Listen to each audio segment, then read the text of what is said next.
This is the craziest look I've ever achieved, period.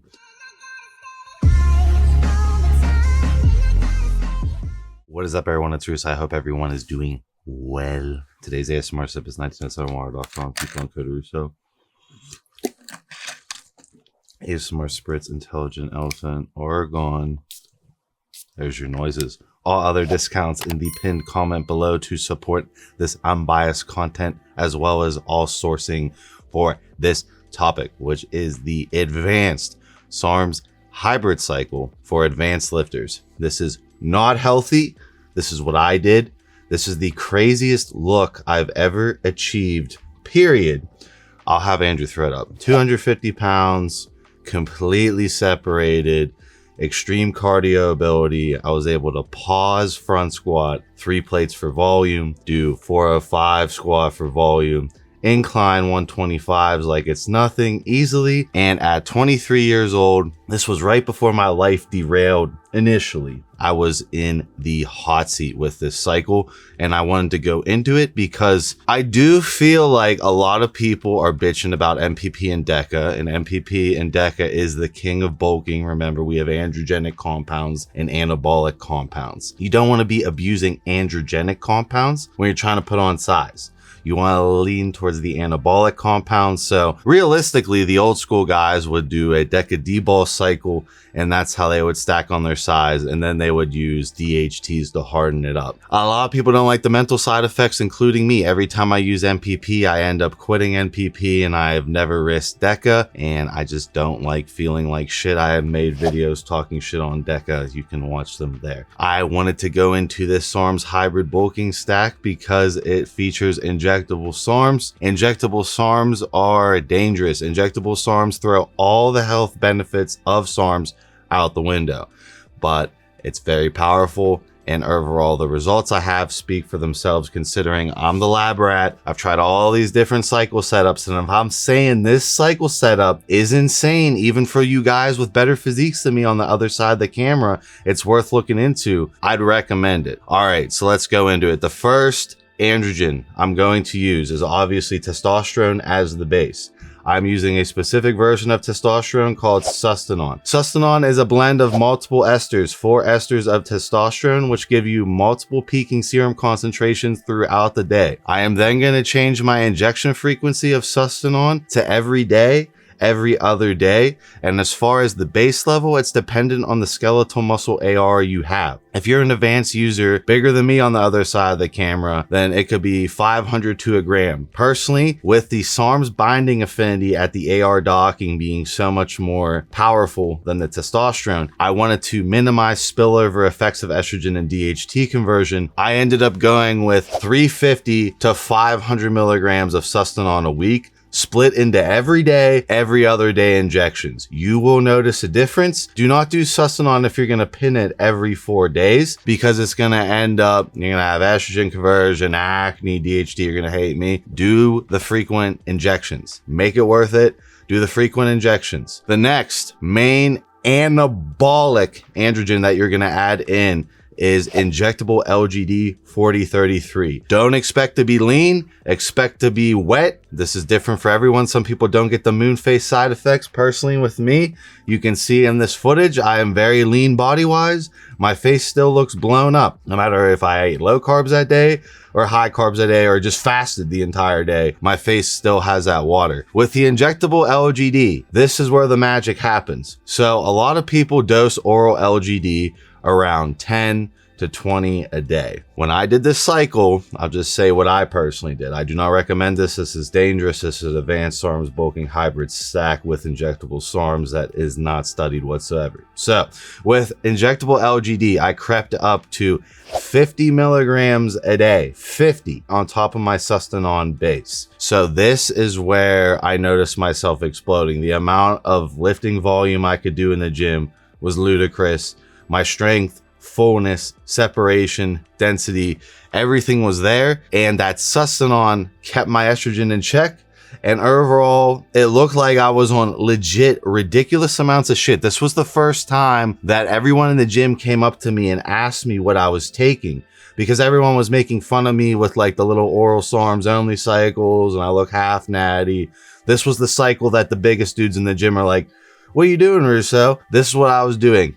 After LGD was added in, I made sure I felt all the side effects out. I implemented injectable YK11 pre-workout at 10 to 30 milligrams a day. The injectable YK11 is very dangerous as far as joints, tendons, ligaments. So I would start at 10 and pyramid up to 30, but I would be very wary of training for strength on YK11. I was just talking to someone on my Instagram at Russo Lifts, and he tore his pec completely with YK11 and recommends training for hypertrophy just like I do. Don't mess around with YK11 in the sense of training for powerlifting with it. I know it's very tempting from how strong you get with YK, but I can assure you that you want to be on the safe side. You now have YK11, which is a 6-hour half-life androgen that will be utilized as the pre-workout androgen, and the goal is to be impacting myostatin.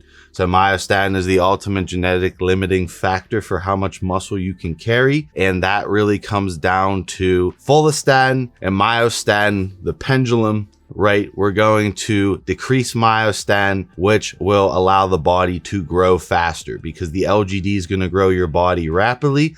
The sustanon is there for the base hormone level of estrogen, as well as the overall serum concentration being normal of testosterone in your body. The LGD is the anabolic component, exploding you in size rapidly, allowing you to do tons of volume. And the YK11 is keeping the myostatin as low as possible as this is going on. This stack is ridiculous. I don't care what the hardcore gear users say, it's bonkers. Another thing you could add in would be the growth hormone pathway. So you could do 1 to 4 IUs of real GH a day, post-workout, bedtime, morning, however you like to do GH. Personally, what I did was 40 to 50 milligrams of MK677 a day with this stack, which gave me a ridiculous serum concentration of IGF all day, because the 6-hour half-life tails of MK677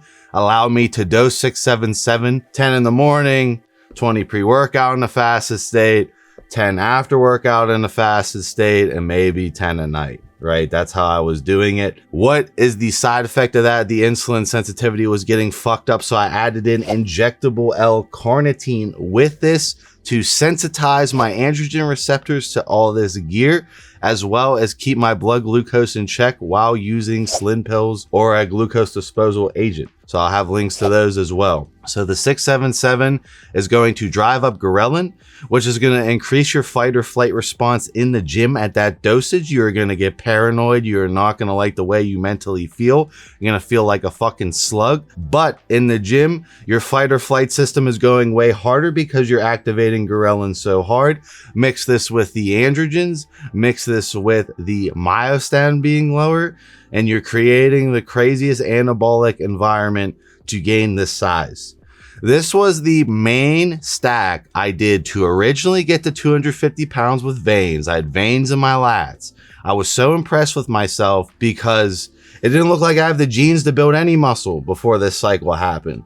And I exploded on this cycle. I was super happy. And overall, I kept most of the gains after, right? My baseline physique changed after this stack. And overall, it was completely new age stuff, right? I didn't do the Decadebo. I'm not saying that doesn't work. I'm not saying doing over 1 gram, 2 grams of test works. It works. But this cycle is no freaking joke. It's so powerful that it will be coming down to, can you eat to keep up with this cycle? Because with 677, at that dosage, I could pretty much eat as much food as I wanted to. And it was constantly just being shoveled through my body metabolism wise because my basal metabolic rate was so damn high from all that LGD. How would you train? I would power build, right? I would power build. I would do heavy CNS compound movements in the beginning, and then chase volume as the workout goes on. And then I would make sure I'm healing and recovering. The injectable L-carnitine is going to help keep the fat at bay. It's a fat mobilizer. So you're going to have the injectable L-carnitine helping you the whole time. What you can expect, extreme gains.